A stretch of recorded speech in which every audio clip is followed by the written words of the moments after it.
All right. I am with Jeff, and welcome Jeff to the podcast. Thank you, Mr. Pandega. Yeah, it's a privilege to have Jeff. Jeff has been a dear acquaintance of mine, and we come a long way. Fun enough, I had Bonnie on the previous. I think I saw the picture. Yes, I saw actually the had picture. Bonnie, and the reason I'm laughing is because somehow I'm just bringing all the people that I stayed with. Hey, what a coincidence! I'm just laughing about it now because I'm like, okay, I know. With Bonnie, we also talked about staying together and cooking together, and I mean, I remember Jeff's chicken. I mean that imprint of your chicken it's still in my mind. If I were to think of any good chicken that has been ever made, I think I'll always think of your chicken. Ish, man. Yeah, those are the good days. Eh? Yeah. Those are the good days. Yeah, and I mean, I think do you want me to share your secret, or they should just talk to you directly? For the recipe? Shit. Just. I think the twist that I liked with the chicken was the cinnamon. They're putting in of cinnamon. What is it? Yo. Yeah, it was cinnamon. I think that was I like think there was a there was cinnamon, and I was like, I've never ate chicken with cinnamon inside, and it made sense when you eat it. I was like, wow, no, nothing beat that chicken. You mean your wife can't cook a better chicken than me? Let us not take it so. I might incriminate myself, but yeah. you see, some things when they've just happened, it's just like that. You can't really take away take it away. But I'm not saying anything, and I'm not adding anything to that, anyways. But yeah, the reason for the podcast is for professionals just to share a little bit about what they do in their profession. And maybe you can just explain to the listeners what do you do, Joseph, Jeffrey. I don't know why I'm calling Jeff. Sure. Where do I start then? You want me to share? What do I do now, or what I've been doing? What do you do as a profession? As in profession? Yes. Oh, okay. Okay. Let me start so that you can make sense. Okay. Oh, by the way, sorry for that. Jeff is a pastor, not just a pastor, he's a preacher as well. So if it feels like it's the same one, I can feel it already. It's gonna be a build up. Yeah, but anyways, we'll talk about that as well. But yeah, sorry to interrupt you, man. Yeah.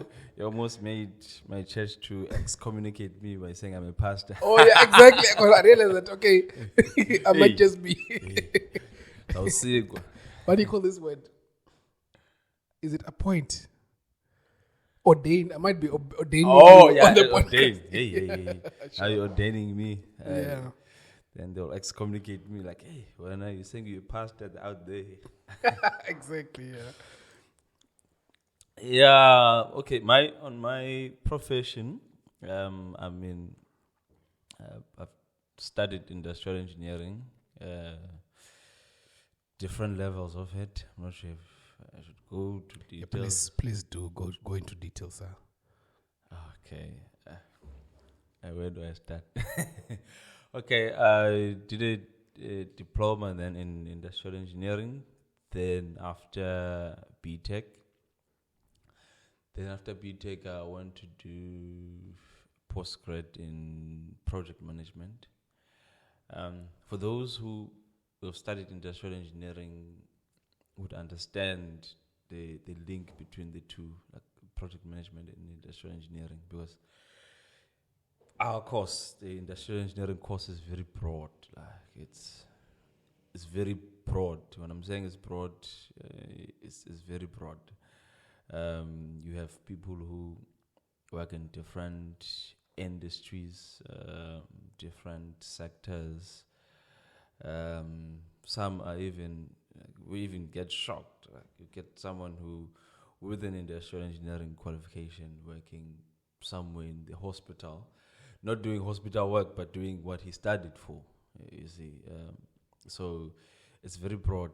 You can either be fully in engineering side, or be in fully in consulting side, or fully in operations side.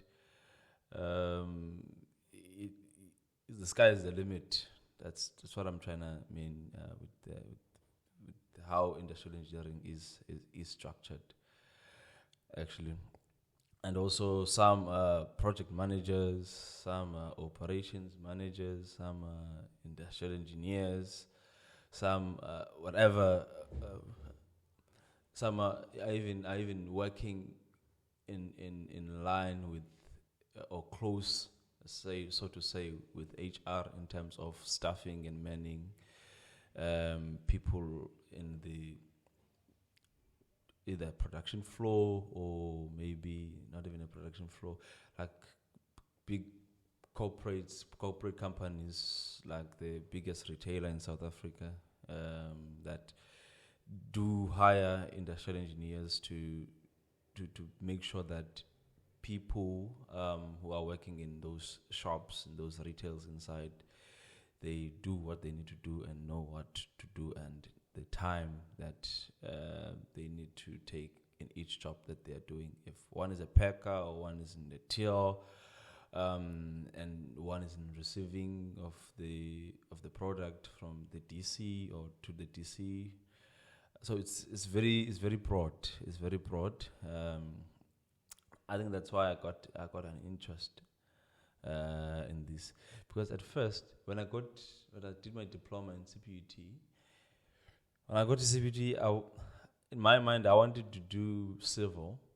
Yeah, that's what I wanted to do.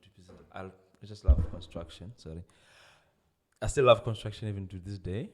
I just find it so fascinating, being out there and doing all that work, either in the road, in the buildings, and making dams or whatever that you're building. So, but I was so scared that I won't be taken. That's why, because okay. on the prospectus they were like, okay, we want some portfolio or recommended portfolio of evidence. And I was so desperate to study. I was like, what if they don't take me because of this? I like, nah, let me not apply for it. I saw industrial engineering. I was like, I don't even know this. I didn't want to do mechanical engineering because of the stereotype.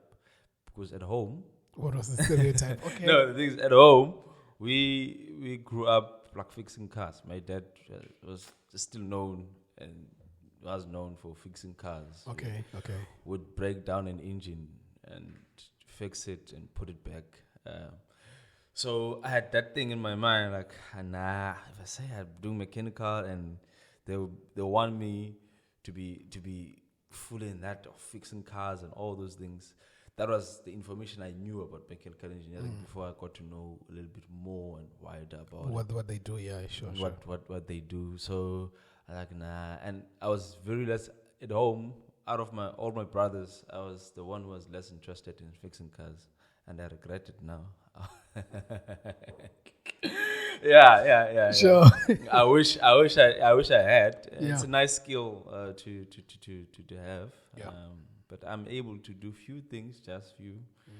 Or even ask like, hey, my car has this problem. Please, what do we do? Or I take it home, fix this. It's easy.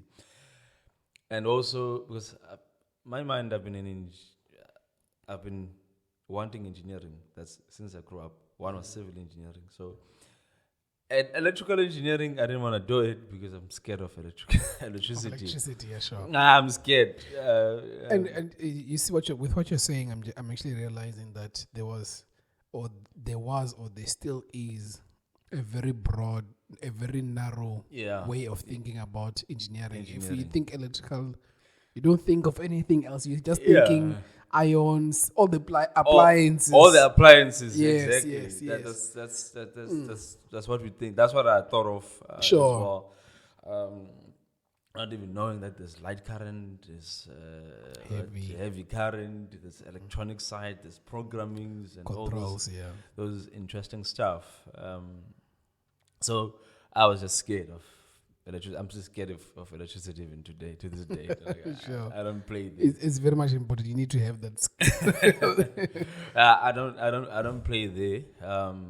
So then I chose industrial engineering that way. Then I tried to research about it. I couldn't. There was information, but it didn't make sense. Then I was like, okay, I'll do it anyway. Probably I'll change a year after I'm there. It's easy to change from industrial to go to civil, at least, or maybe building or surveying because I love construction. But I think after my first year, first semester, there's nothing much. But second semester, that's when I got to see what industrial engineering is. And I was like, okay, I think this is actually what I like. This is what I would stay for. So that's why I stayed to do BTech, branch to project management studies, and also currently doing the master's, but it's in industrial design engineering, master's that I'm currently doing in China. Well, I'm here, but I'm doing it in China. Doing it online, yeah. Yeah, I'm doing it online. Online. There is an option of traveling there, but yeah, it's a bit of a struggle to get there because of COVID. Actually, because they're still on hard lockdowns and. Are you serious? Yeah.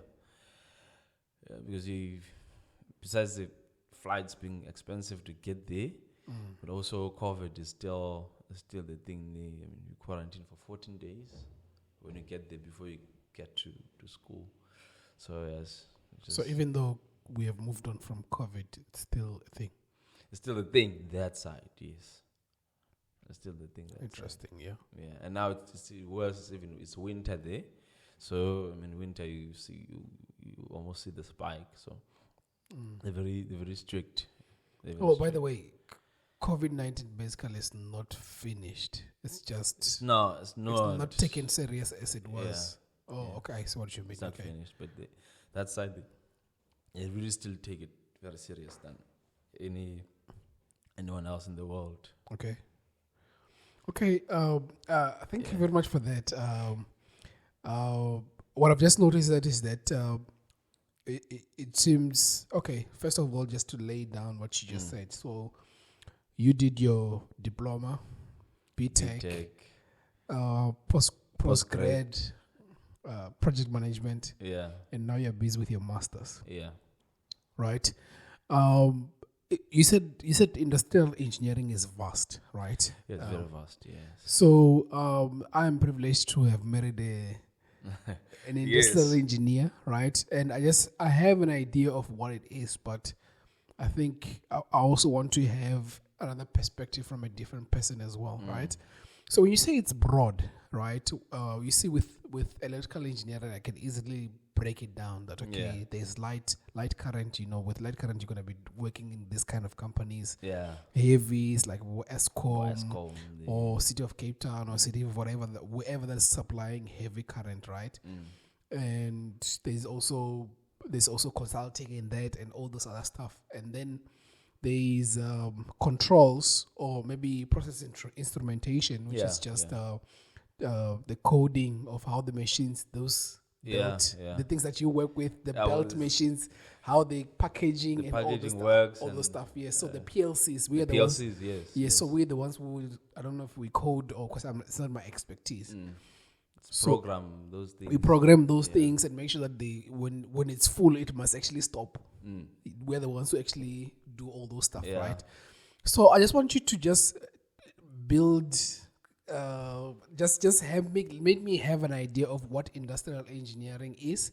Just explain it that way, and so that at least I can get into your world, and maybe I have some questions that I want to ask you, but I just want you to explain it for me like that. Okay, sure.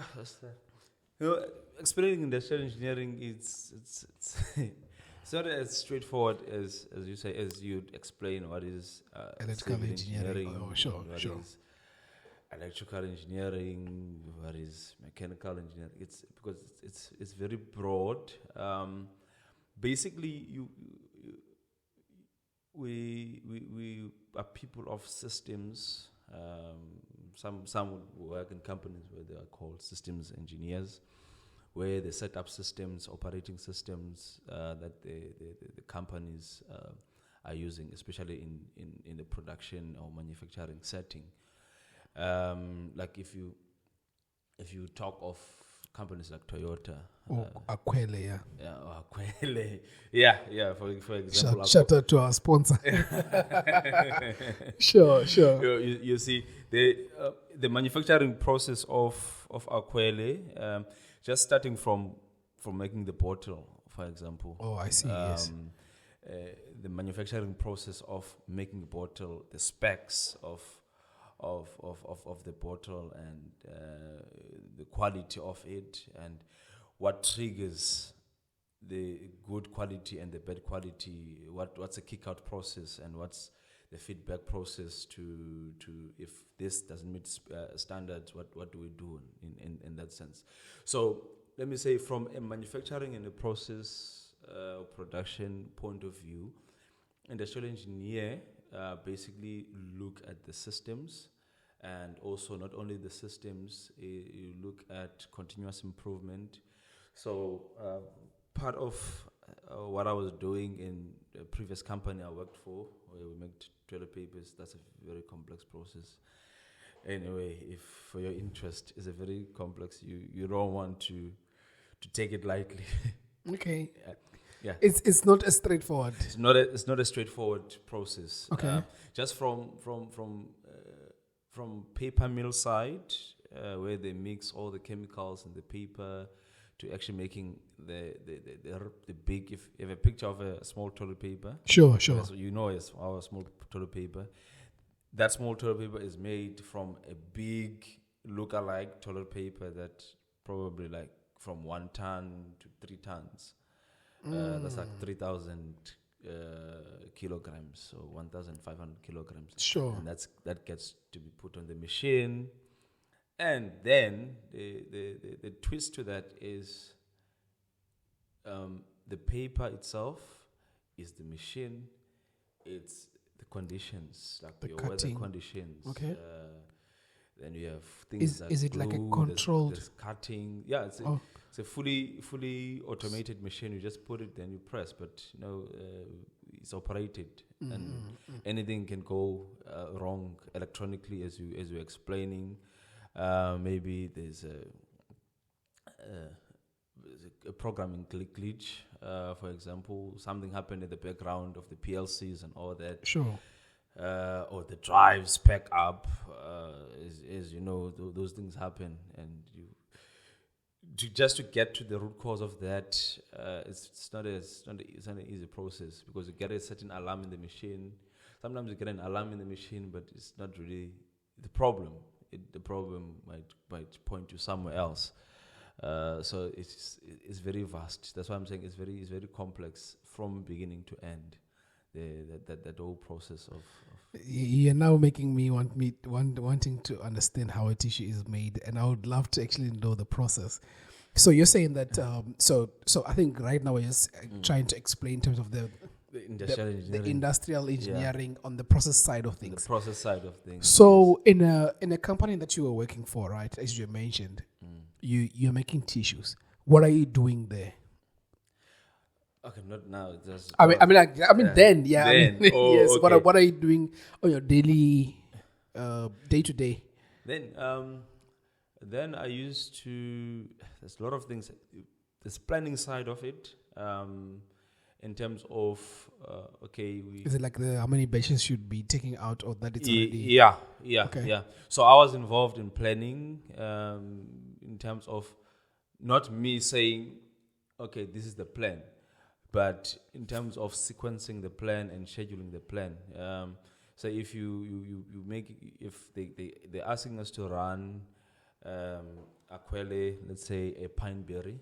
Sure. Then after that, after pine berry, there's gonna be apple. After apple, there's gonna be whatever flavor. Oh, I see what you mean. is here. Yes, yes. So my influence and my role, because I understood the process very well. So what is easy to first run, and who is gonna be into the shift to do that run, or to start that run, or to do the changeover. So that's where the manning and the staffing part comes in. So what Did you say manning? Manning. Oh, okay. Okay. Some would call resourcing. So what does that mean? Your personnel that you need to do a certain duty. Oh, so work. the person who's going to actually do Yeah. the process that you're doing. Okay, Yeah. sure, I can understand now. Okay. It's the people that are the operators. So you need to understand the skill level of the staff that you have, who can do what, who can't do what. So I was responsible for that. If they say on Monday we're having this changeover, so I have to plan all that. I have to plan, drop a Gantt chart, put it out there with all the steps and times and people which person is going to do what, and what time or how long is that person going to take to do a certain thing. So everything is structured, and also get like your tools. What tools are we needing? Do we need what support from electrical department or mechanical department do we need? So I need to plan that before the change could happen. And then change happens, we run. Then in terms of now continuous improvement, you also look at other things as well, like waste, other things like your variation in the process. Earlier on, you asked me about Lean Six Sigma.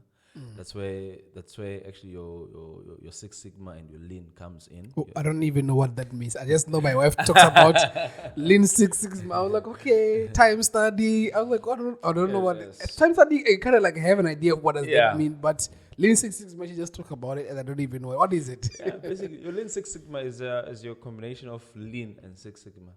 Lean is basically about waste reduction, improvement, and all that.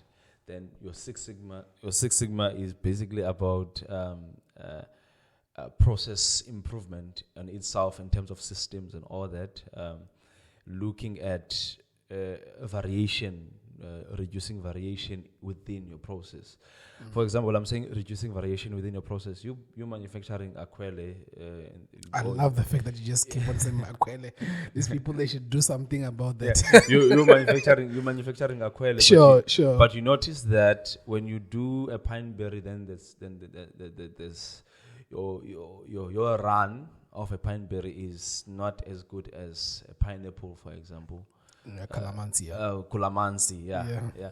It's not as good as Culamansi. Yeah. And maybe then you change to something else, then you get a very good run, and you change back to pine berry again. Yeah. You're not getting a good run. Then that's your process variation. Then you notice that there's a variation within the process. Why are we not getting the amount that we're getting when we run Culamansi on a pine berry, for example? So that's where your Lean Six Sigma is coming in to reduce that variation. Then you do investigation. There's a lot of things. It can be the raw material that's used for that particular one. Maybe something happened. Maybe it's on a difficult certain batch. Yeah, sure. On a certain batch that they were manufacturing for pine berry, let's say from the raw material point of view, then there were some problems, or maybe they were running at a lower spec of what they were supposed to run, or a higher spec, not within the control, still within the control limits, but on the lower control limits or higher upper control limits. If you are in process, those things of control limits, it's very important to actually understand them. You don't want to run at a lower control limit all the time or higher control limit all the time. It should be within your control limits. Your process should be under control, because it's gonna be not under control if you run on one side and not on your control limits. So when those are the things that you use or you get when you speak of Lean Six Sigma, process improvement, continuous improvement again. All these things, they lead to the same thing, continuous improvement. Even the waste reduction. If you producing waste all the time, when you putting a cap onto the aquele, then you need to understand what's causing that. What's causing that in terms of the material that's used, what's causing that in terms of mechanical side? Is it something that does not function, that is not functioning well? Or maybe something electrical wise as well, because those things they do happen a lot. So you need to understand those issues, investigate, and get to the bottom of the problem. So that's basically, so in your Lean Six Sigma, you get that. You use a lot of data analysis. Analyze. You have your Paretos, you have your control charts, you have scatter plot or scatter diagrams. It's just a lot of things. And then the tools that you're using to do all these things, is there like programs which are like standard for industrial engineer? I mean, you have worked for maybe different companies now, so you kind of like know, okay, this is like a standard tool that you need to use when you're in industrial engineering. Is there any standard tool that you? That's different. We have different tools that we that we use. One thing I learned, I was told by my big boss in my other previous company, because luckily he was a general manager, also is an industrial engineer by profession. Oh, okay. You see, through his wealth of experience that he had. Yeah. There's a project that I was doing on waste management and waste reduction to understand where because we noticed that we had so much waste that we're having. Every time when the waste report comes in, we've lost thousands, not even 20,000. A month we're losing about 500K worth. Obviously, it's not hard money, but it's money that could have been replenished somewhere. Yeah, sure. See that. So what he said to me when I was trying to go through this project, then I had tools with our own operating tools. I want you to just name them so that at least let's say maybe students who are listening to this, at least they have an idea. Okay, there's this tool that I might use when I get to work. So I just want you to name them as well. So you have tools like, oh my goodness, I'm thinking now. You have tools like QDCSM. That's what they say. It's quality delivery. No, it's not delivery. Forgot the D. It's quality. There's safety as well. There's customer. There's C. There's I forgot now the abbreviation. Is the mic sitting fine there? Yeah. So we can just move it closer to you so that you don't okay. have to, yeah. Yeah. So there's that tool that you use. It's a QDSM tool.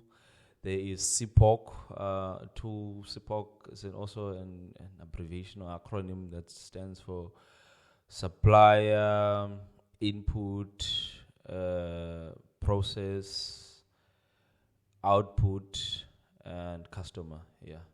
Then you have things like PDCA, your plan, do, act, check, plan PDCA, plan, do, check, act. And you have your DMIC, your define, measure. If those are industrial engineers, do industrial engineering. I think I see what you're talking about. So these are tools that make you be able to plan. It's like in project management, you need to have a plan of doing whether a strategy. There's things to do in a strategy. Yeah. There's things to do in planning. There's things to do in actioning. So exactly. you guys kind of like have to, which come back to what you said, that industrial engineering, you understand why you need project management as well. Yeah. So Because it goes while you are an industrial engineer in a company, there is project management work that you do Yeah. It's not a you're not being asked to do it. It's part of what Of you your do. work, yeah. Of your work, yes. If let's say there's an installation project, for example, in a company, obviously that would need those project management skills and expertise that you need. And in industrial engineering, we do learn about project management tools and skills and everything that's being used in project management.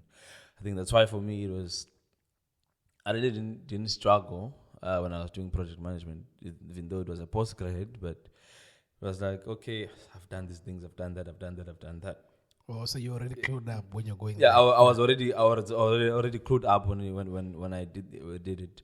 As a result, I was even using my diploma and PDEC textbooks to I get some see. information Sure. and obviously reference it. You see, so as I was back to the tools, there's so many tools. It's continuous improvement tools that you use. So what I was saying is what this guy told me was, you don't go with tools in your pocket when you approach a problem. You go to the problem, analyze the problem, then from analyzing the problem that you're having, then that's when you tools come out. Then that's when you say, okay, maybe this one needs a certain tool. I need to apply this here. I need to apply that there. I need to apply the Six Sigma tools here. I need to apply lean manufacturing, for example, here. Whatever, maybe a basic 5S as well, standard 5S, 8 different types of waste as well. So it's a lot. There's tons and tons of them there. Of tools, okay, sure. That we use. That's operating tools that we use, or improvement tools that we use. Okay, and I think with what you said now, I'm actually realizing, okay, there is the manufacturing side of it, right? Yeah. Is there another side of it? I think you talked about consulting at a point. Yeah. So, consulting. which other stream do you have in industrial? Yeah, there's other people are working in consulting, where in some companies what they do is like a company that I worked for earlier this year. They have. I was running the industrial engineering department as a department manager. Then also they hired a consultant. I've got a consultant there. They got a consultant that will also. Is it like an auditor?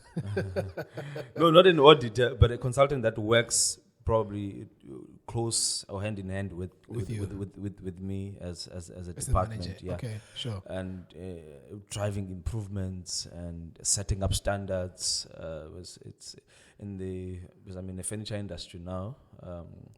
In the furniture industry, there's a lot of setting up of standards, work elements and work standards. A lot of time studies that are being done. A lot of what do you call this? We used to call it was MODAPs. MODAPs that you do. A whole lot of other things pertaining industrial engineering, and also the project management side as well. That's where it comes in as well, because sometimes you're asked to need to set up a line, you set up a certain line to run a product. So there's also that part of it as well. Some people are actually working in product design because there's also element of design as well that we are in. Are you still talking about consulting? That's consulting. Okay. Yeah. Okay. So because also in consulting companies you get people who are operational consultants, and also there's also those ones that consulting in design. Others branch fully, not only not in consulting, but in the same company would be an industrial engineer guy or a girl who works in product design, because there's a lot of designs that we actually also do. So which means in design you have to be doing AutoCAD and stuff. Yeah, AutoCAD. We do learn AutoCAD school. So you use AutoCAD. You use other one was Fusion. Is it Fusion? Code goes also with CAD or with Okay. AutoCAD. SolidWorks. Yeah, SolidWorks as Okay. well. I'd have loved to learn SolidWorks, Mm. but I had now the kids now they're actually learning SolidWorks at a diploma level. Is We it? didn't Okay. we didn't do SolidWorks. We did AutoCAD. Oh, I see. I Yeah, see. but So- now they those ones are doing SolidWorks. It's a very nice program to actually use. Yeah, and also those who are some, as I said, some are in project management, would use all the project management tools like your MS projects, Microsoft projects. Oh, okay. Sure. Yeah, Sure. it's a very it's a worldwide program that's used for project planning. It's very nice, very tricky to use. Okay. But Does it have like a lot of tools and stuff? Or yes, need you to- just need to understand how it works and also, but there's a lot of things in it. And then where did you encounter? Did you encounter it at school or at work? I started at school, Oh, okay, where sure. a module, everyone's favorite. But a module called facility layout. Oh, Yeah. Is it the one that you have that big project? Yeah, that big Oh my project. God, I got Yeah. in a lot of trouble when doing that. You know, funny enough, when talking about that, in a sense, I feel like I know a bit, not a lot, because I think I helped my wife when she was doing that layout and all those stuff. Yeah, Okay, I see what yeah, you mean. Yeah. So there you start. There it basically tells you more about how industrial engineering is, because in that module you learn first of all to There was this other program and where it shows people when they go inside. Yeah. When they are finished, they go to the next one. When they are finished, they go to the next one. I don't remember the name of the program. there's a lot of programs we used. Yeah. Also some simulations as well. Simulation, yeah, it was a simulator. Yeah. A simulator we use. In my time, we used Arena simulation. Arena, that's the one. That's the one. Oh, okay. That's the one. That's the yeah. one we used. Sure. Also, I was saying with FEM or facility layout. Yeah. You learn first. You design a product. That's why I'm saying other people are working in product design. Sure. You design a product. The product that you design is a new product, not something that's already in existing. Yeah. You can take something that's existing and improve it, but at least there must be some No, improvement. I remember my wife did a bicycle of Yeah. some sort. Yeah. Yeah, so exactly. Sure. So you design a product, and now from designing a product, you need to sell the product. So you draw up your business plan, a proper business plan. You see, that's why some people also in industrial engineering would be sales engineers as well, because they understand that part. So you draw up a business plan, you design a product, then you draw up a process to make the product. A process to make the product, it's every step of making a product, every machine. And also you do, that's where, if you had me speaking about MODEPs earlier on, it's about it's modular time studies that you do. Sure. Before, it's time studies before you can actually say, okay, I'm doing physical time studies. Okay. You see. Then how long it takes to make a bottle of Aquele, for example, as your product that you're designing, and also people involved. How many people are you gonna need in your factory? Then after that, you probably recall with your wife's project. There's a big chart that you print where you sure. I remember. draw a layout on AutoCAD, where you show physically then now all those machines. If you say this is a CNC machine, you need to draw a proper CNC machine. You don't draw a box and say CNC, but you draw how a CNC looks. If you say this is a mill machine, you draw a proper milling machine. If you say this is a packaging machine, you draw a proper packaging machine, and also panels and all those things that you need to draw. I still feel that module should be done by someone who's from industry, that at least have seen how things are. You actually get a better understanding.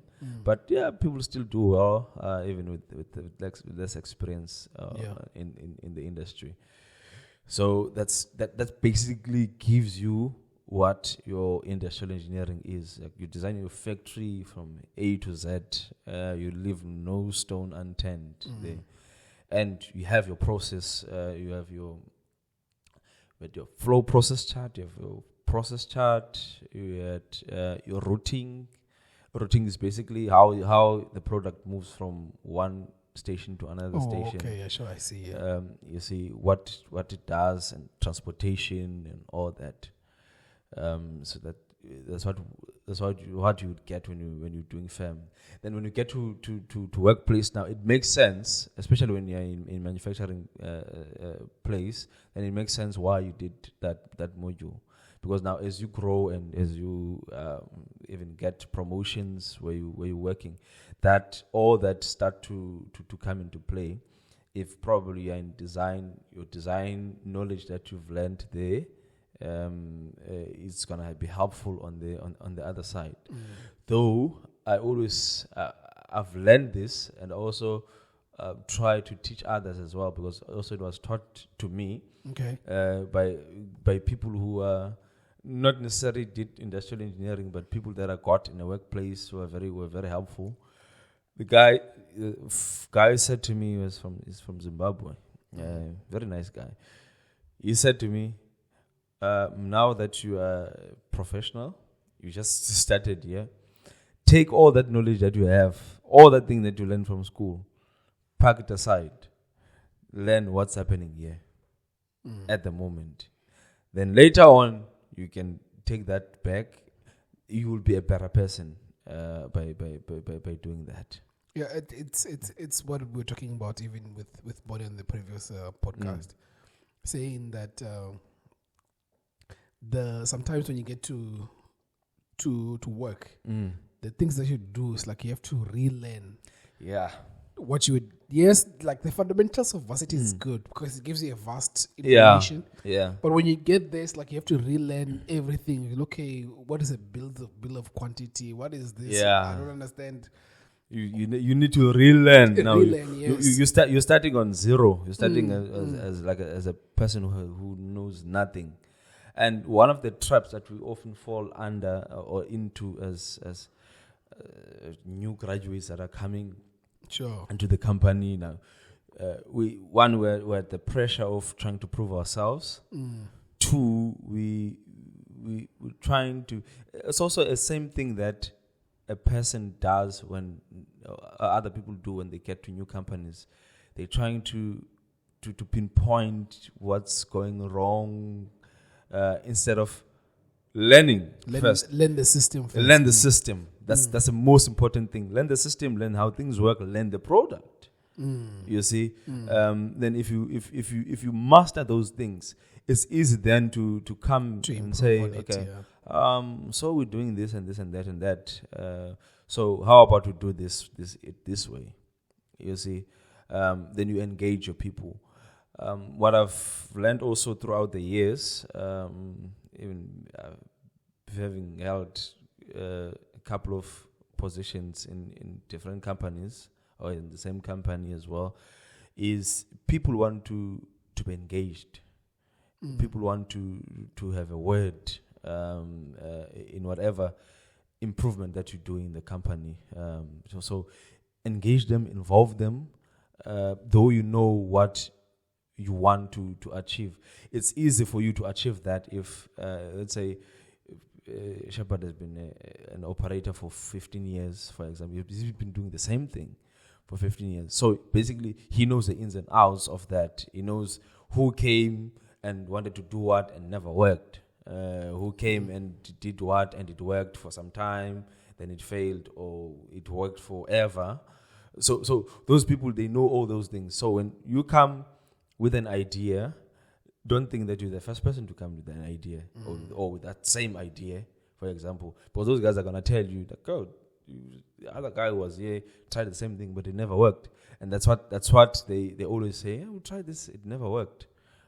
You see, that's when, where as an industrial engineer or process engineer or production engineer in the company, you come in, engage that person. Maybe there's just one thing that they did not get to make the thing work. So engage the person. You can see the potential of it working, but there is these challenges or there's these bottlenecks that you're having, or challenges rather, that you're having. So engaging that person to tell you the background of what they did and what was the result. Then you use your expertise now, your industrial engineering expertise that you have to work out the problem. That's why companies, for example, if I'm going to make an example with Toyota, one of the biggest automotive companies. Sure. They're still the best because of their systems. They have something called TPS, which is Toyota Production System, which also other automotives have adopted and used it, or maybe tweaked it here and there, because they've understood these fundamentals of industrial engineering and all these processes of industrial engineering that are used, and also continuous improvement as well. Yeah. You see, so companies become successful by understanding and also keeping into the time, and not being an ancient company and not upgrading in their systems. And I mean, the world has changed. COVID has showed us quite a lot. So if we're not gonna move with times, then we're gonna be stuck in the 50s, 1950s. Sure. That's why we saw big companies collapsing, companies that were reputed with good reputation 10 years ago, but now they're struggling. They're no more.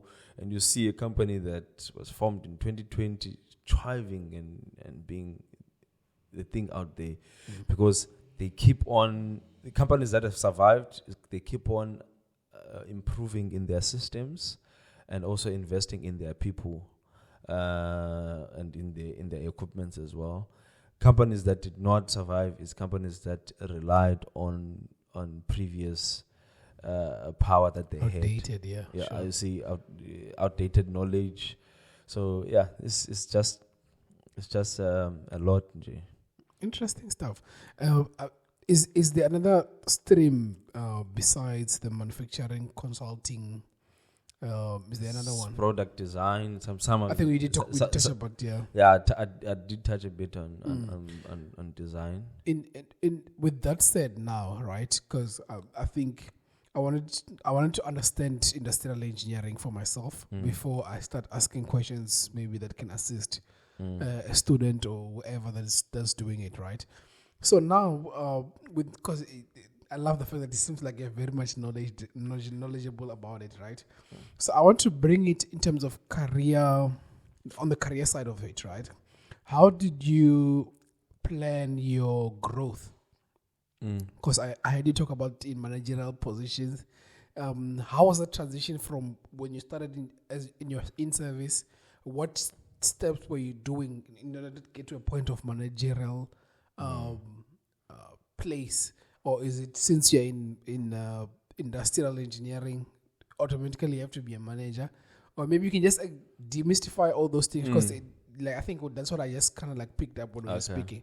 So just want to find out how did you on your personal, how did you build up yourself to get to a point of where you are career wise? Okay, I started when I first did my in-service training. I did it in a fruit company, fruit process company in Grabo. I did my research, sir.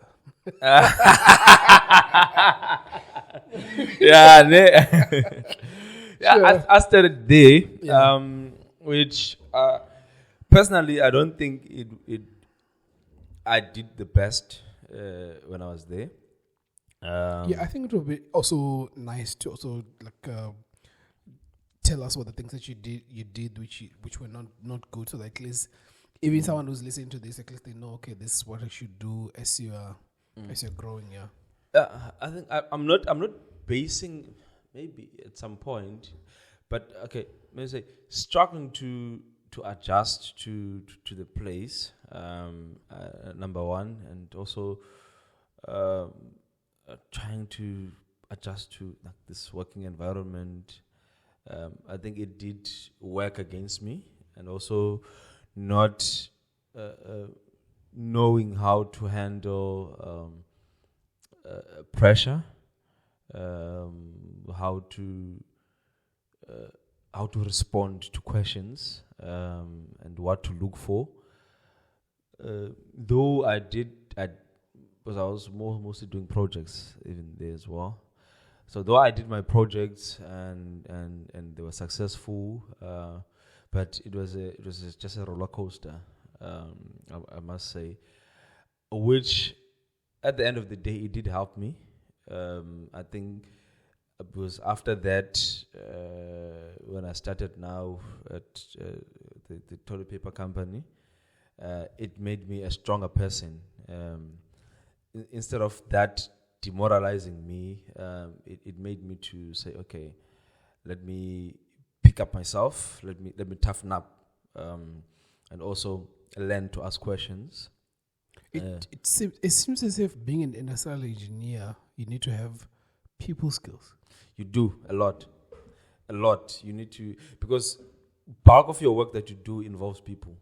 You see, you can't do improvement in a process if people are not involved. Because someone's gonna have to implement it. Exactly. You can't do project planning without people being involved. So if you're doing a project, an improvement project, you got to have people involved, and they got to buy to what you're trying to do, and they got to see what's in it for them. How is it gonna benefit them, and learn how to communicate well with those people. Yes, we get bad apples. We get people who are just unnecessary, difficult. Yeah, extra, yeah. You see, yeah, you get people who are extra, but you need to know how to deal with that as well. I always say, company has policies to deal with such. So let the paper talk. Let the policy of the company talk. Oh, so you follow the rules of the company? Yeah, we follow the rules of the company. Okay, sure. You see, it's that easy. We're still on the transition into being yeah. tough, yeah. Yeah. So when I got so it was very interesting process though. The fruit, it was apples and pears. Learning about different types of apples and different types of pears. I know most people know red and green apples. Sure. It's quite a lot. Yeah, it's quite a lot of apples. And other people still get shocked when I say, hey, please, I need a pink lady apple. It's a variety of an apple. It's a pink lady. It's called pink lady. Most people know golden delicious. Okay. Come with the names. The green one. Okay. Or Goldie. Yeah. Most people know those ones. Okay. Or the super green ones. See the super green ones. Like grannies. Called grannies. Yeah. So that process, it actually helped me to toughen up as a human being and learn about the industry, learn how things work now in the workplace, dealing with managers, dealing with floor people, dealing with supervisors, dealing with yourself as well, dealing with your colleague that's sitting in the same office as you. So it really helps in that, and also it did upskill me in terms of understanding how other programs work, and also how even using Excel, Microsoft Excel, it did upskill me a lot, and I still even learned a lot even after I left there. So there's a lot of things, a lot of positives that I took from my in-service training. Though I feel like it was not the best, but the experience was the best. Work experience. Would you say it's like being thrown in the deep end, sort of? Not really. I think it was more personal than anything else. Is it toxic environment type of type of thing? No, it was not toxic. I would be lying to you. It was not toxic. It was a transition for me. Also, for you, it was that transition of actually being at work. Yeah, being people demanding things from you. This needs to be done. This needs to be done. So I see what you mean. So it was that transition. Sure. Hence I say I don't think it was the best, but the experience that I got, it really helped me. Also, you got some nuggets in terms of how to deal with a situation like this. And all that. And also, I must say, I've been privileged in terms of people that I report to. So I don't call reporting to a person who's toxic. Though would have disagreements and all those things, but in all my work life, I've been having I've been blessed to have good managers. Good managers, supporting managers, same as roommates. I've been privileged as well to have good roommates. Even from school. Back at res, and we stayed together. One of the nice times. Even my last roommate, very nice guy. I don't recall any. To be honest, I'm really being honest, not exaggerating. I don't recall having an argument with any of my flatmates or roommates. Sure. You know, we never had definitely. Yeah. I mean that's so. I have that feeling as well, but this for me it's more like the people around me. I actually realize that it's like I'm really blessed to have these people, and sometimes you just try to think, hey, when people talk, it's like for example, when people talk about being in a family where toxic siblings, you always see it like, hey, if you don't have toxic siblings, you always think that are the families like this? And I mean, unfortunately, there are things like that. And unfortunately, there's things like toxic bosses who just put unrealistic expectations on you, and it's just you're just eating each other all the time. So I also relate with you on that. You ask yourself, okay, where is this example? It can only be God. Yeah? Sure, definitely. It can only be God. True. Yeah. So when I got now to after in-service training, go to the first company, we make toilet paper. I can talk a lot. There's a lot of things I've learned. What I've done to myself, and for myself, there was to throw myself in there. Not to be scared of a challenge. I mean, for me, I became a manager before I became a manager, an official manager. Oh, I see. So it took 2 years.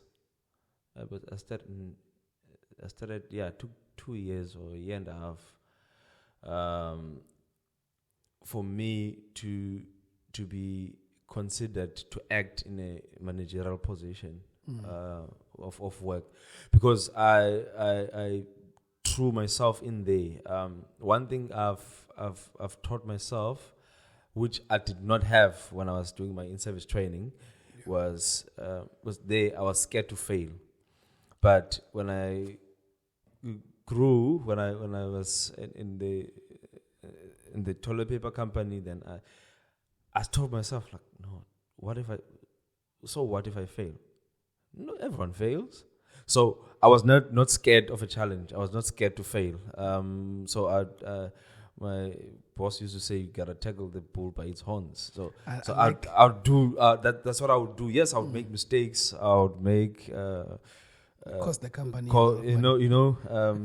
But I always say, and also this what I've learned is, I can't dwell on a mistake, because now I'm taking the time that I'm supposed to be using to find a solution to dwell on a mistake. I can't do that. So if I made a mistake, fine, put a mistake aside. What's the solution? How do I come out of this, and that has made me a strong person, and that has made me to learn a lot as well, to learn a lot about the situation, to learn a lot about people, to learn a lot about processes and everything that pertains to the job.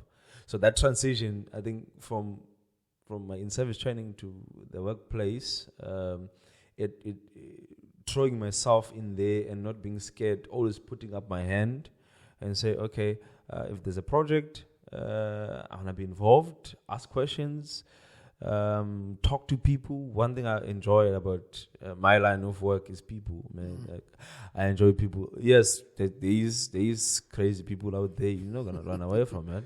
Sure. But I enjoy people because I've found that there's a lot of value that I'm getting from engaging the people. If, for example, the first thing that you do when you get to the person, you greet the person, how are you, and okay. People appreciate those small gestures. Even sometimes, how's family, da-da-da.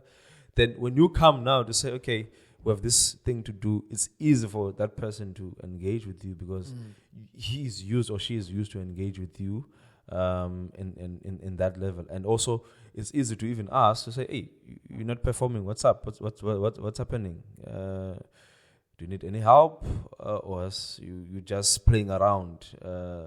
Then if you're playing around, then there's processes to follow to make sure that a person gets aligned. If the person is genuinely struggling, get to help the person.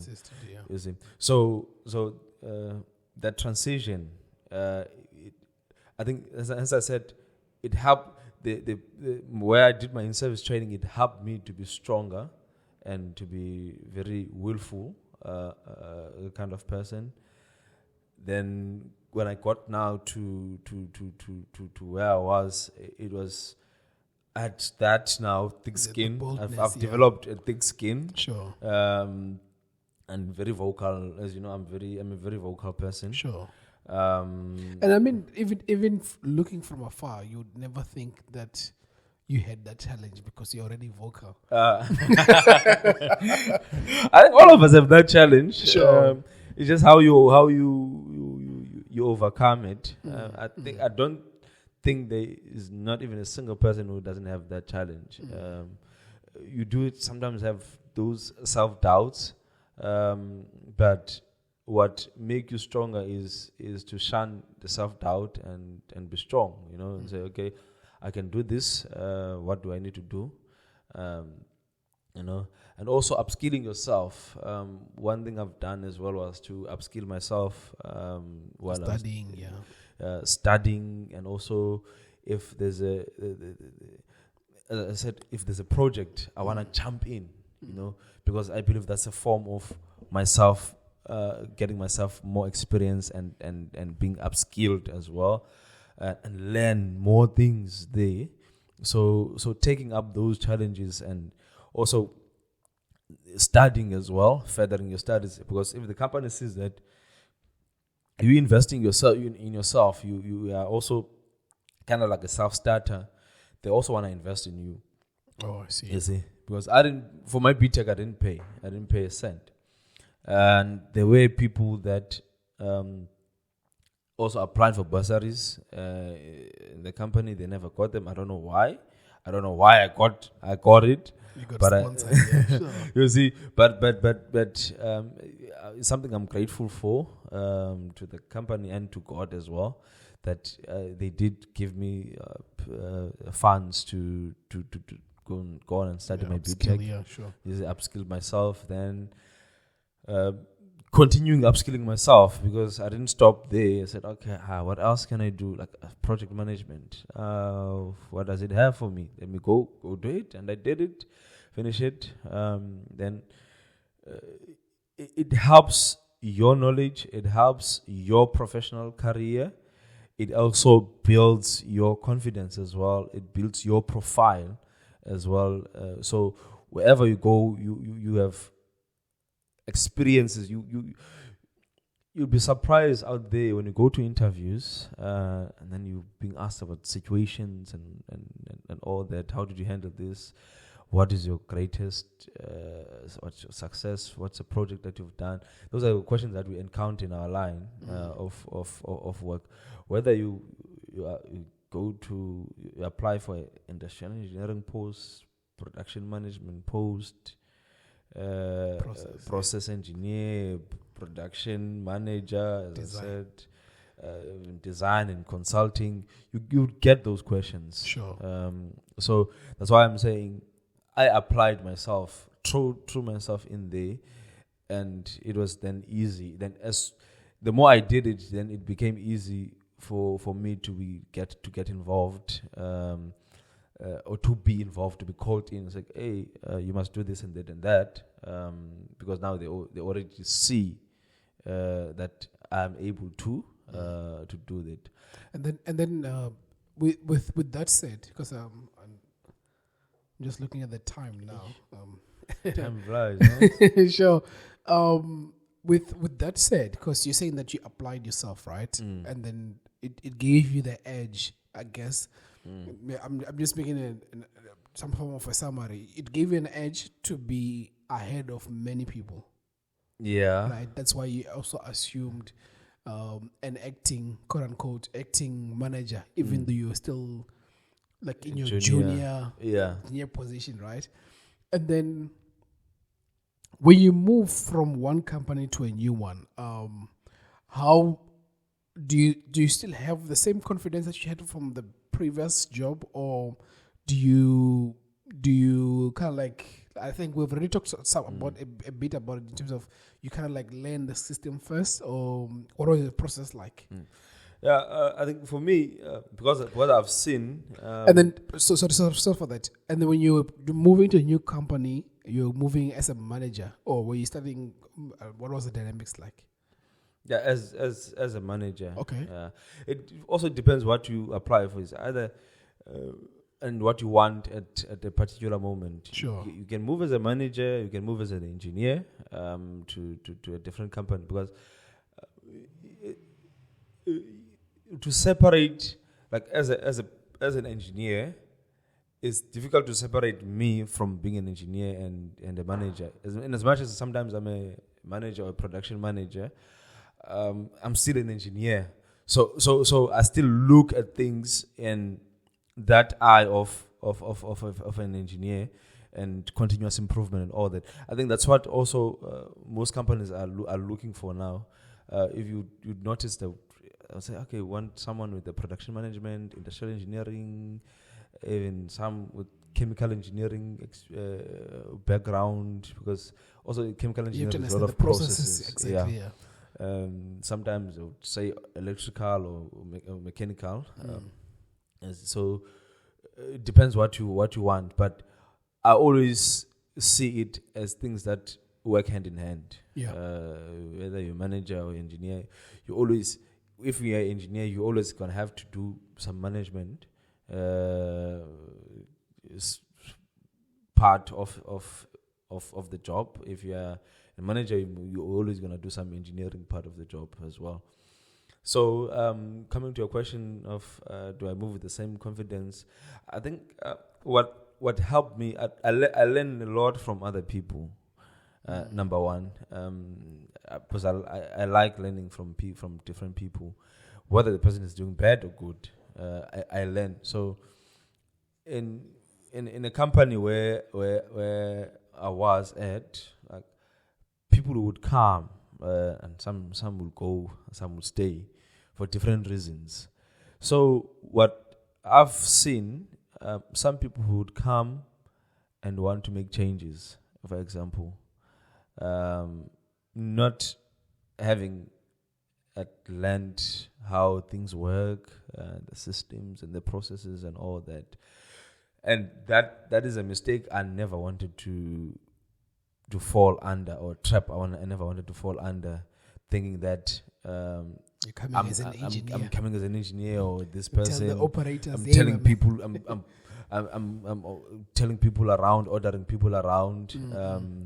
So for me, what helped me was yes, I still had my confidence very high, based on what I know and my expertise and experience and knowledge as well. But let me first learn how is this process here, how things work here. Because I moved from toilet paper to making couches.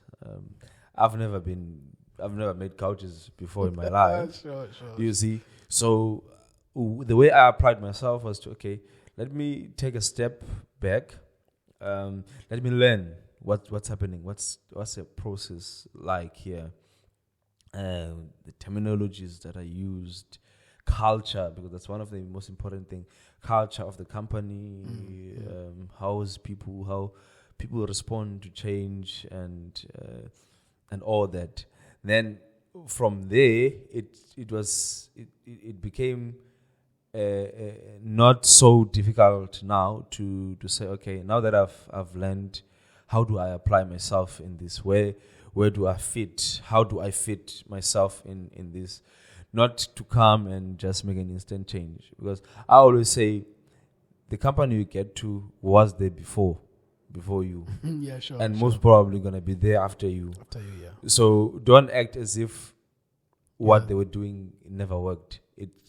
Thus far it has sustained the company, so you can only be there to improve based on what you can bring. That's a value that each person should bring to. So to I the guess company. you guys, it's very easy for you guys to become CEOs. I guess. Yeah, I don't know. Oh, I don't know what it takes to be I'm CEO. throwing a curveball. But I've seen yes, there is those ones who are CEOs, but I've seen mostly going to kind of like a general operations manager. Like they go from, it's like production manager, operations manager, general manager. Some would go to operations director or chief COO, chief operations director, or something like that. I've seen people are going through those at different phases. Others they've opened their companies basically. Oh, I see. Yeah, even their consulting companies. They've done that. Or manufacturing companies. Like the company I work for now, the guy who opened it is as an industrial engineering background. You see, well, he's the CEO of the company. He opened it himself. So, yeah. So there's different streams. That's what I'm trying to. Yeah, it looks like the moment you get that skill, you can actually do anything. The moment you get you get there, the moment you get to have the right experience, then that's when your wings are being spread, just like that. Other people started. Some people are in quality, and forgot to mention that. Oh yeah, there's this quality. Yes, yeah, fully in quality. One of my former roommates we're studying together. Yeah, and he's full in quality since he started working. He's been full in quality. And I think quality is like clothing. Not really. But I think even the one with the Apple's company, it's also quality as well, right? Yeah, there is in any manufacturing process. Yes, there has to be quality. There is quality. Sure, quality control. There is quality control, quality department in any of these manufacturing. Yeah, which makes sense now when you say it. Yeah. You see, so basically, it's possible that in a company you'd have 5 industrial engineers.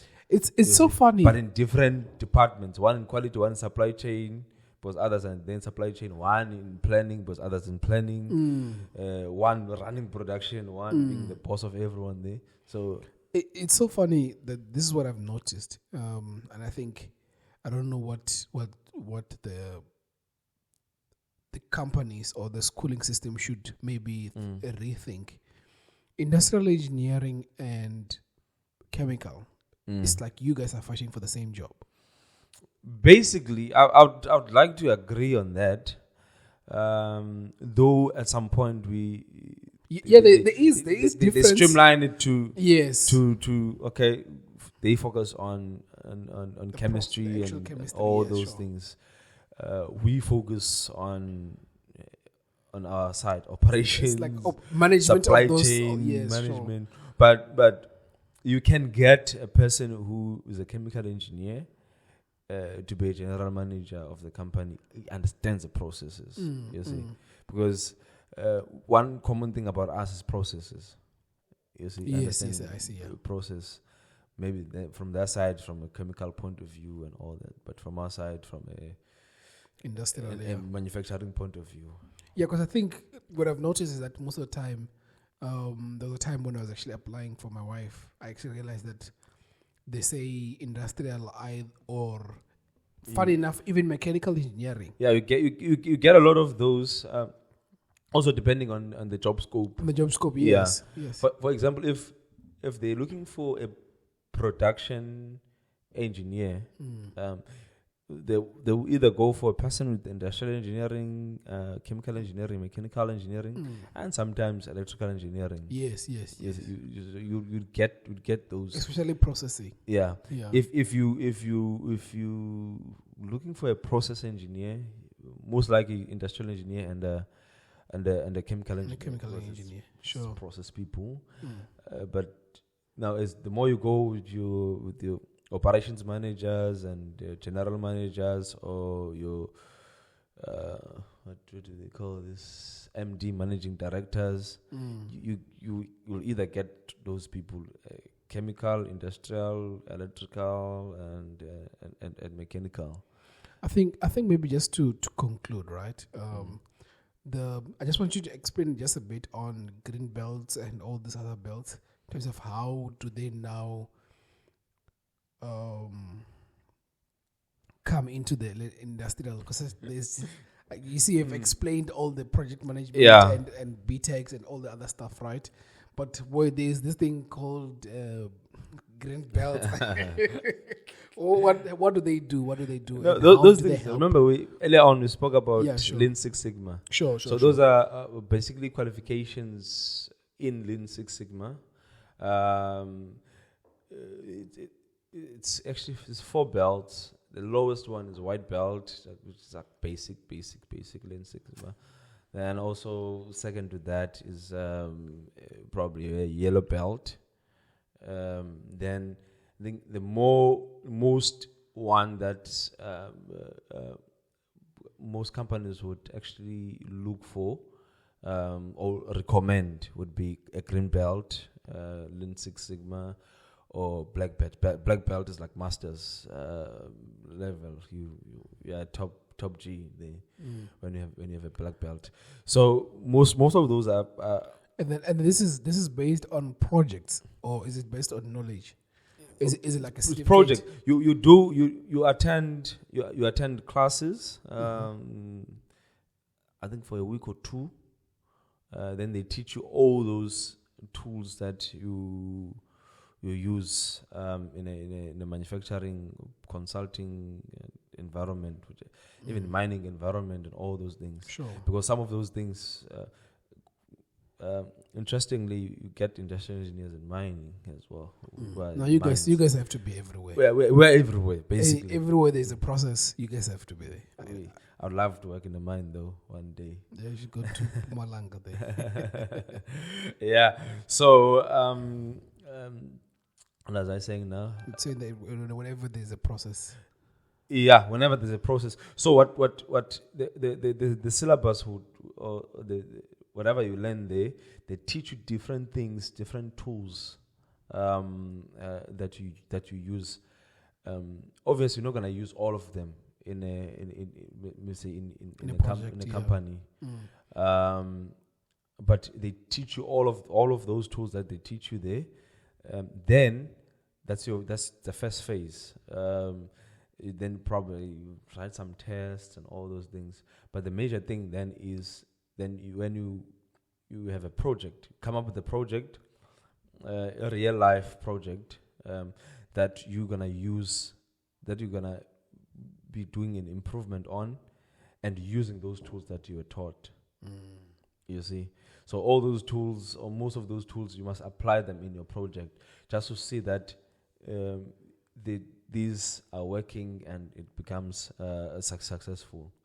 So it starts even from your data collection, your data analysis, your implementation of what you've learned, of your studies, and the results of it. And the results would basically talk about financial results, process results, process improvement, speed, and all that, and also your output. And it also makes how it improved the work standard of the people. You see, even simple things like your economics, your postures. Maybe you're finding that most people in your work, they're crying about back pains and back pains and back pains. That has to do with economics. Then a basic thing you do, okay, probably we have a clinic here, and we have HR. First thing, okay, HR, give me a report of absenteeism, for example. Then, okay, each and every week we're having about 15 people out, for example. Just make an example. Sure. And then, okay, these people that are out, they're going to the doctor, they're sick, not people who just sick. And what's the common sickness, for example? Oh, most of them are crying about back pain. Okay, that's your start. Okay, people are crying about back pain. Or then hearing. You see, or hearing. So anything that's physical. Then probably you go to the clinic, the company's clinic, if it's there. You talk to the sister. Just give me a report on people that are coming here. What are they crying about? Then now you're going through your data. Okay, here's the list of things that people are crying about. Some are sick with flu, some it's family planning, and physical conditions, hearing, and that. Then you streamline that data. How many people are coming for this? How many people are coming for this? Then you find that, okay, 20 people have came for physical conditions, 15 people have came for hearing, 15 people have came for flu and all that. Then now you streamline it. What I've learned is that you need to take the top 3. You can't take everything. Take the top 3 Sure. that's most troubling for your improvement, to do an improvement. Take the top 3 that's most troubling. Then you work on that. For example, if 15 people are coming for flu, there's nothing that you're gonna do about that. Flu is flu. Flu is ugly. Yeah. So that's the list of the problems. Let's attack these 2. It's they're crying about back pain, okay, and they're crying about hearing. Now let's streamline the data. Let's break it down further. Yeah. If they're crying about hearing, where are they working? You see, okay, this 5 people are working in this section, 10 people are working in that section. Okay, let's park the 5 for now. Let's focus on the 10, because clearly, yes, it is a problem. That 5, but the most one is this one. Then let's look at the working conditions there. Maybe whatever that if they're picking up shafts, heavy stuff, that's what causes the pain. You see, so now you've streamlined your data. Okay. Oh, the work environment of these people is like this. What do we do then? If shafts, they're picking up heavy stuff, what do we do? Can't we try and get the same stuff, but that's gonna be a little bit lighter? Can't we get pallet jacks or lifters to make the job easier for them? And also, what is their posture like? Like your economics, you see. Then you've probably sorted the problem out. Then you go to the ones who crying about hearing. Let's look at the medical. In fact, you look at the medical records first. So you're doing all that to come back to to your green belt and all those stuff. Basically, to come back to, but it's a project that you did, for example, or a project that you're doing. Can you get those belts using old projects? You can, yes, as long as. I mean, how easy is it to be enrolled or to actually get it? It's basically. Do you have to pay? Yeah, it's pay. You pay, and it's not as cheap. It's not Okay. as cheap. It's private companies that usually offer those qualifications. You hardly find them in the high institutions, but it's private companies that are specializing on that. Mostly the consulting companies that are specializing on that on those parts. And then EXA, do you still have to do your professional engineering registration, or when you have green belt? If yes, we have to, because remember EXA, it's the engineering council for yeah, all sure. the engineers. Sure. You see, so you still have to do that one because it's just to guide you as an engineer to belong to a professional body. Okay. You see, and if there's things that would need an engineer, a certified engineer sign off, then you can be that person. Other companies, they do require that, especially government. I've seen it a lot. Yeah, government, they They're always like want EXA, at least be a candidate. a candidate. Sure. Yeah, so they do require those things. Okay. I wanted to ask you, there are things that I still want us to talk about, but I just wanted to finish it here. For example, your masters. I would love us to talk about your masters, your journey, and how is it going. I need to pee first. So yeah, I think to make it easy, let's stop it here. And then I'll just continue. I'll call you again, and then we just jump into more information. I know what this conversation was not more for a student, was just for me, just wanting to understand engineering. And Yeah. thank you so much for that, because I know because my wife just started working. So she has an idea of how things work, but she can't really explain it to the extent that you have, since you already have a lot more experience. But yeah, I think for whoever's going to be listening to this, I hope you get as much knowledge as possible, and just learning in terms of how to grow yourself in the industrial engineering world. So yeah, thank you very much. Is there anything that you want to say to them? I could quickly share on the masters. Sure, you can. Yeah. Okay, how I got a scholarship. Okay. Since we're going there, you were saying you got a scholarship. Why China? Why did you choose China? I didn't choose China. I think China chose me. I got a scholarship. It was through City of Cape Town. Okay, this is what happened. I like explaining. Sure. How it happened is, the City of Cape Town was facilitating the thing of a scholarship. So they posted something on their LinkedIn page. Then one of my friends, a friend of mine, did mention me, like, hey, check this out. You see, okay. Then we had to send an email to. There's a poster that says, okay, Zhejiang University is offering a scholarship in industrial design engineering. Should be based in Cape Town, Wara. An email to this email if you're interested. Someone from City of Cape Town. Sure. It's like, okay. Then I sent an email. Like, okay, cool. Let me send. Okay, I saw the poster, but this, I'm interested. You see? That's how it started. Then it was a trade of emails. Like, okay, send your CV, send it that. Then I didn't respond when they said I must send all these other things. Because I mean, at the time you were just trying. Let's just. I was trying. Sure. And that was around March. Okay. You see? Then the guy called me after day, but he said I must send my stuff before a certain date. Then the date passed. I was like, already late. Mm. And that time, I think the reason why I didn't send it, it was because I didn't updated my CV. I started in a new company, so my CV was not updated. Anyway, I'll leave it here.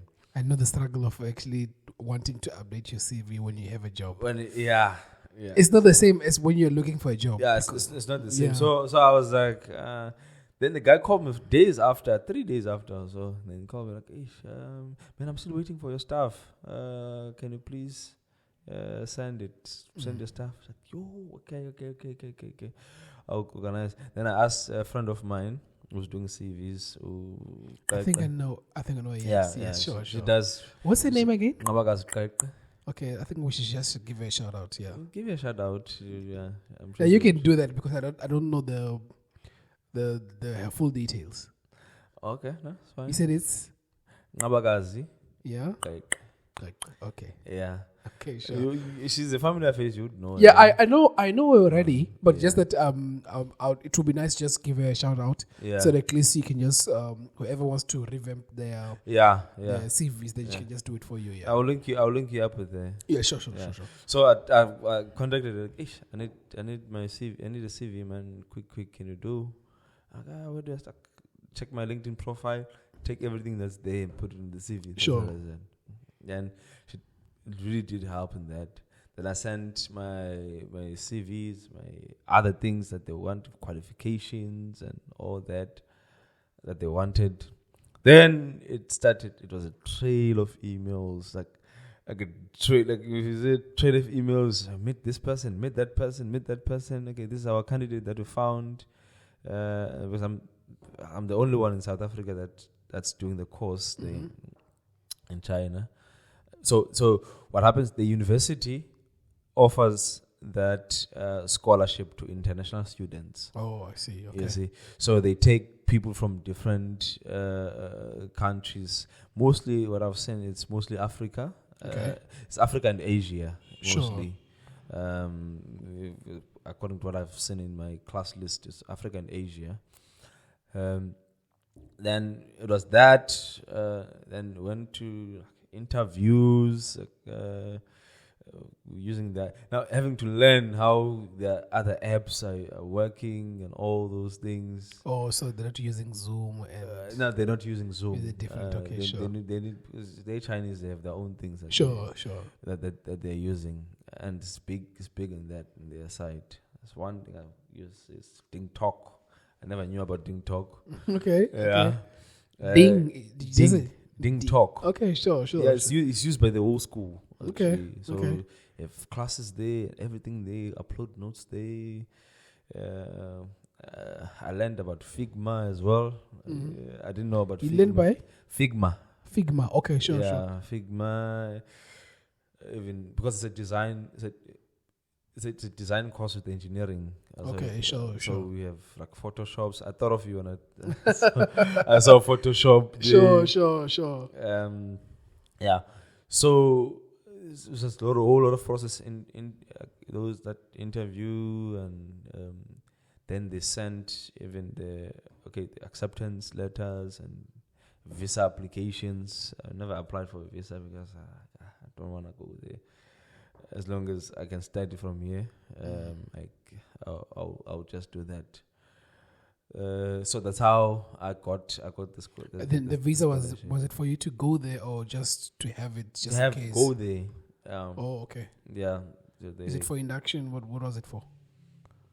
No, for to go and be there, study there. Oh, and then just go there full time. Okay. Full time. Okay, yeah, sure. It's like a 3-year visa. Okay. Yeah. So they sent all those things. I'm quite amazed how fast they are with sending things from. I don't know. They send from China to here. Then they think Maybe they have ambassadors here. Yeah, probably. Sure. Yeah. So that's how I got that scholarship, basically. And by the way, if there's anyone interested, I think but I had in class, they said if you know people who might be interested.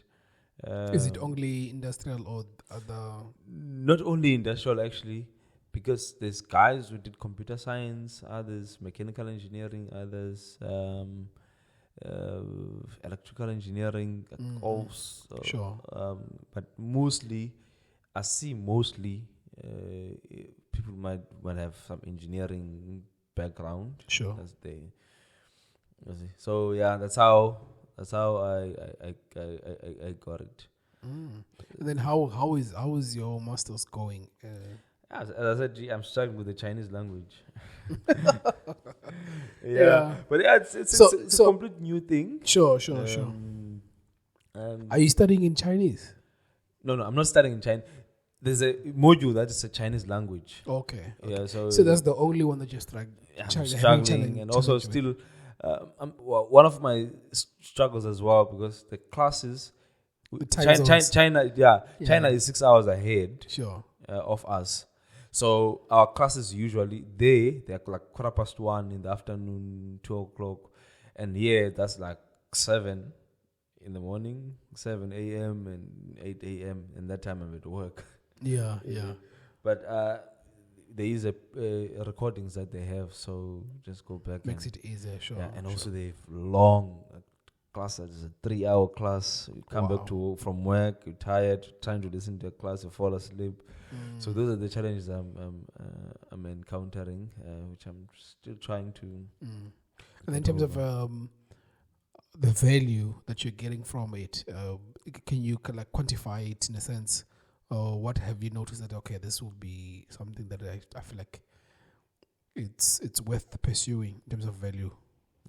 I mean, by virtue of it being a master's degree, already it has that value. And secondly, the university that's offering it's Zhejiang University. Yeah, it's actually ranked number 39 in the entire world. Wow. Well, that's cool. Yeah, because I did check, like, okay, what's happening, and is that an overnight? You have to do your own research. Sure. So I like, okay, that's number 39 in the yeah. world. Sure. So it's within top 50, top 40, if you like it, of the universities that you have. And also, now, before you even get to the course, you look at who offers it, and also now the course. What is it about? Design engineering. So which is something as well for me now as an industrial engineer. Remember, I spoke about design. Have an eye there. Have knowledge there.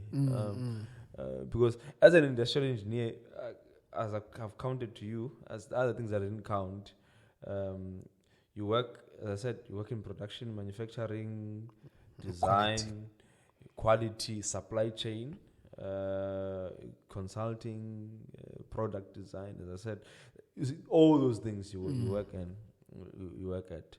Now there's programming that we're doing as well. In this course, so yeah, it's really interesting. Yeah, really interesting. That's so beautiful to know, and I think one of the themes that I'm actually getting from this is upskilling. Yeah, even though this one was like a chance, but I mean we are both me and you were Christians, so we know that only God makes these things work together for your good. Exactly. You see, so it's so beautiful to hear and to also learn about that. And the one thing that actually, which is my take home for me as an engineer, is don't be afraid to fail. Don't be afraid to actually lift up your hand and say, okay, man, give me this project. I will do it. And as you're doing it, because when you give yourself that responsibility, you're giving yourself responsibility of learning. That's what I've noticed myself. It's one of the things that I've noticed, that when you get a project, when it comes to you're forced to learn, because you can't just say I'm lifting up my hand and not learn. You have to learn, because these are designs and it should work. Exactly. So thank you very much. I think maybe just in closing, just if there's anything that you want to say, just generally, whether it be not a sermon, but just in whether it be words of encouragement or just anything that you want to say. Yeah. Thanks. First of all, thanks for this opportunity. Sure. It's long overdue. Yeah, definitely. And Yeah. I think when you're explaining how busy you were, I actually understand now. Oh yeah, this guy was actually busy. Sure. Yeah, it's a struggle. Yeah. So what I can say, I mean, in line with what you're saying, as young professionals, don't be scared to throw yourself as well out there. Throw yourself in there. Also, one of the things that's common to all of us, especially as black professionals, we see ourselves we're doing so much work, but when you look at your pay slip, you're like, nah. You see, and that could easily demoralize you and demotivate you, and you end up like, you know what, I'm just gonna do what I need to do, bare minimum, and all that, which is very dangerous, especially as a young professional. Very, very, very dangerous. I learned this as well from my big boss. And I was complaining about money because of the amount of work I was doing, like enormous work that I was doing, work that people who getting more money, double the money that I was getting, can't even do. For example, even to a point where in the entire site, we were two people who were entrusted to do a certain program or to work on a certain program. Though at a later stage we got to show others, but it was the two of us in the entire site of a big company. Imagine that. They say we are the go-to guys too, and that was not the pioneers. Yeah, you see.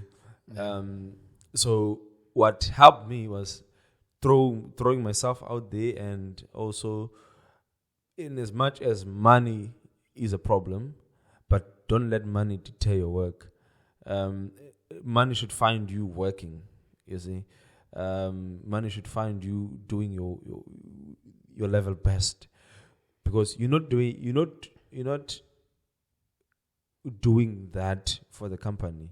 You're doing that for yourself, so that when you get a next position, either from the same company or the different company, you already have that work ethic, Experience, and experience. You see, so you know, this is not how I work. I'm not a lazy kind of a person. You see, whether the environment is favorable or not, my motto is performance. My motto is to perform.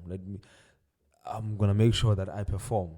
You see, even if they get to lose me at some point, let them see that, okay, they've lost a person who was actually doing his work.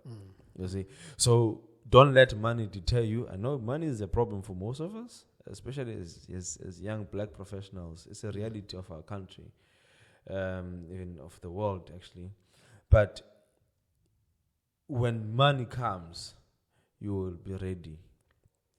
And you'll be competent. And you'll be competent. So stay competent. That's what I was looking for.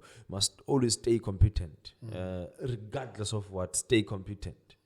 You see, they can find anything, but they must not find you lacking in your work. You see, they must not complain about your, because at the end of the day, one major thing that you do is make sure that you perform your duties. You're productive. So you're productive, and if don't just go according to your job description, because job description, they can only write so much. I don't like those things like, that's not my job, why should I do it? Not unless it's just someone is asking you to make coffee or tea for them. No, then that's a different conversation. But if you see it's something that benefits you, that helps your knowledge, Bob's your uncle. Awesome. And that's a wrap. Almost 2 hours. Wow. Yo. And I still have schoolwork. Yes.